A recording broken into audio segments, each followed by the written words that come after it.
right, Greenleaf fans, you know the drill. Like the video, subscribe if you are new, click the bell, select all. That way you're notified when I post new content. And please follow me on social media.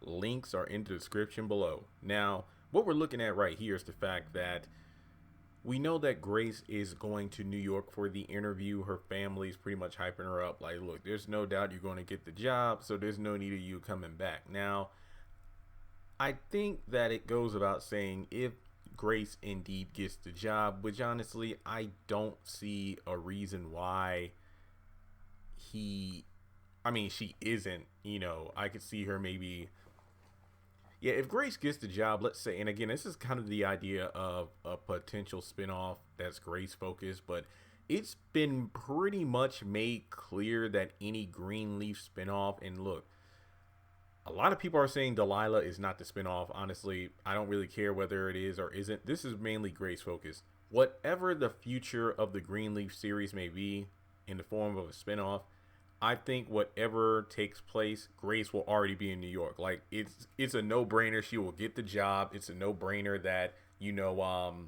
she will be in New York already. So it's like there's no need of her being shown to come back to Tennessee and then go back to New York. I think it's safe to say that she's getting the job and, it's off to a new adventure with Darius allegedly.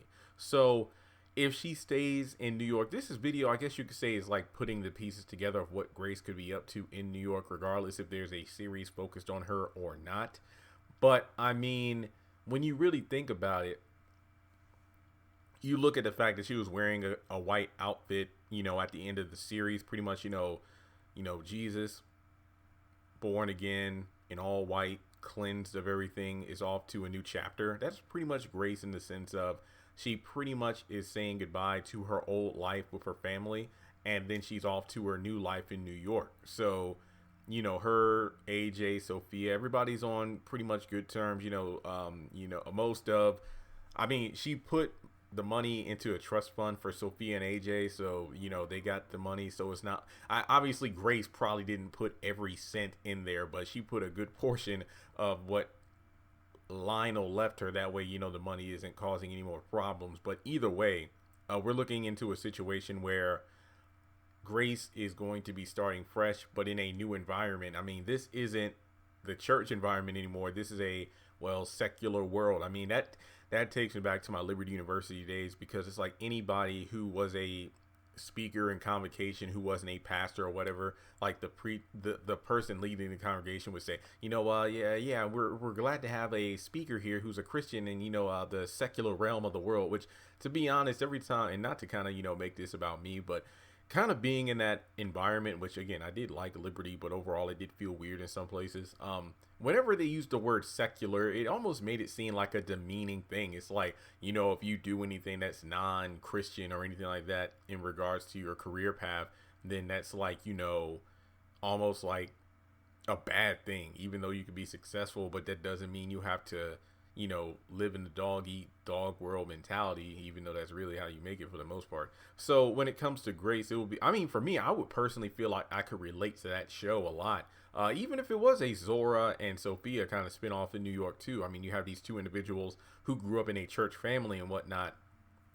Well, technically Sophia didn't grow up as long as Zora in the church environment, so to speak. But you get what I'm saying, right? Where you're around Christians, but then you're thrown into the real world and you got to find your way. I can relate to that. Same with Grace. Obviously she's older, but at the same time, you spent 3 years or so with your family, but now you're out in New York again. So the morals and lessons and whatnot that you learned while you were in that Christian bubble, will those same rules apply? Will you change who you are, compromise in order to get the job done, in order to move forward? I mean, will you make the same mistakes as Bishop? As he said, day after day, I let little sins pass by because I was getting more successful, and it was all for success. But in the end, I basically ended up with nothing. So I wonder if Grace is going to be going through a similar situation.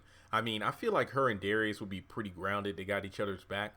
And that's the interesting thing of what a spinoff could look like. I mean, Greenleaf did a decent job of pretty much closing the book on a lot of these characters' stories in regards of, you can tell that even though everything might not have been answered, at the end of the day, you get the feeling that everyone's going to be all right, you know? Like, that's why Grace left, because she really wasn't needed anymore. I mean, that's why May got the church back and, you know, the people to rally behind her, because even though she lost her husband, just seeing the way she was tearing that stage up, it's like she thinks she needs her entire family around, but she doesn't. She's going to be okay. It's just the fact that, as AJ was telling Sophia a few episodes ago, it's like, you know, at some point we all got to leave. We all got to go out into the real world and do our thing. And it seems like everyone's going to do that. I mean, Jacob, whether or not he's going to leave Calvary to start a missions with, um, Tara and Tasha, that's left up in the air, even though I think it will be more likely that he'll kind of fold their congregation into Calvary so they can create an even bigger program to reach others through Calvary, you know, to go to the nooks and crannies that Calvary really never focused on, you know, especially with like H&H, because Phil pretty much tried to get rid of that summer camp or summer thing that Jacob had for the youth, in favor of focusing on, you know, bigger things as he felt it was. So I think that, you know, Charity, most likely, I don't really see a need for her leaving the church, because, you know, I think if anything else, she should be the one who stays, because, you know, obviously she played a big role in them losing the church. But at the same time, she's finally, you know, found her place and is willing to accept her role. I mean, it was said earlier in the finale that, hey, we can be APs, but at the end of the day, it's like May got bumped up to, you know, the head of the church. And then obviously I feel like, you know, I wouldn't say nepotism, but I could see Jacob and Charity being APs as well. So I really feel like Grace staying in New York, I feel like the only thing that could really happen with that story, and I'm not saying a Grace focused story would be boring. I'm not saying that. I just feel like there will be a lot of conflict in terms of Grace's morality being challenged in her secular place of work. But at the same time, she could be doing a lot of good busting stories and whatnot. I mean, her and Darius could be like the Lois Lane and Clark Kent of the Greenleaf, you know, franchise. I think it could work out. You know, I really do think it could work out. But I feel like most of the conflict would deal with corruption and, you know, exposure and whatnot to these stories, which honestly would work in this day and age we live in the fact that all it takes is a hashtag sometimes, or a little 30-second video to ruin somebody's career. And, you know, I feel like Grace and Noah, with their journalism skills, would make a great team. So I feel like Grace would stay in New York, and, you know, maybe we'll get visits from Sophia, maybe AJ. I can imagine like AJ driving to New York in his car, something along those lines. I feel like something like that could go down. That's just my opinion. But let me know your thoughts in the comment section below. Do you think if Grace does get the job, she would stay in New York? If so, would her and Darius, you know, make it through? And at the end of the day, you know, will she be able to move forward with her own life, but at the same time treasure the values and lessons she's learned through her Greenleaf family? And with that being said, make sure you subscribe, as I mentioned at the beginning of the video. And if you'd like to donate to the channel, feel free to do so on PayPal, Cash App, or join Patreon for as little as $1 a month.